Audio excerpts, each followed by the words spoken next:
Trikarna Shuddhi, purity and unity in thoughts, words, and deeds. Story. Legend has it that somebody came to visit Swami Ramakrishna Paramahamsa and invited him to his home on a particular day. And he agreed to visit his home. Few days passed. The host sent a message to cancel the meeting, saying he has to leave the house for a business trip.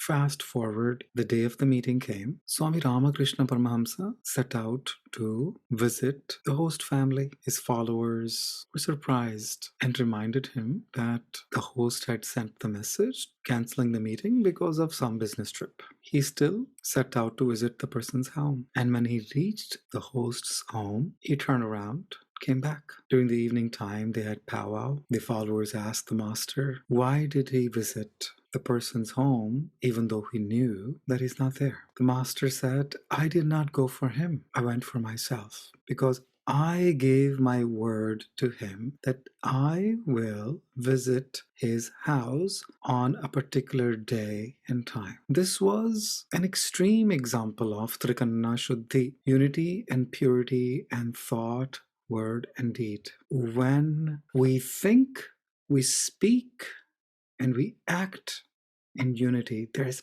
power in it. And imagine if not only there is unity in our thoughts, that whatever we think, we speak that, and whatever we say, we do it. Add another layer to it. If there's unity at all the three levels, and purity, which means my thoughts are pure, my words are pure, and my actions are pure. That really is the secret to manifestation. What it means is that when there is unity in thought, word, and deed, then whatever I think, say, or do shall come true. When I do what I say and I say what I think, it gives me power. So much power that if I will it, it must come to a pass. And each one of us have that capacity. No one can take Trikarna Shuddhi away from us. We have full control of our thoughts, words, and actions. And when I have Trikarna Shuddhi, that's probably the best way to say, I love me. And the world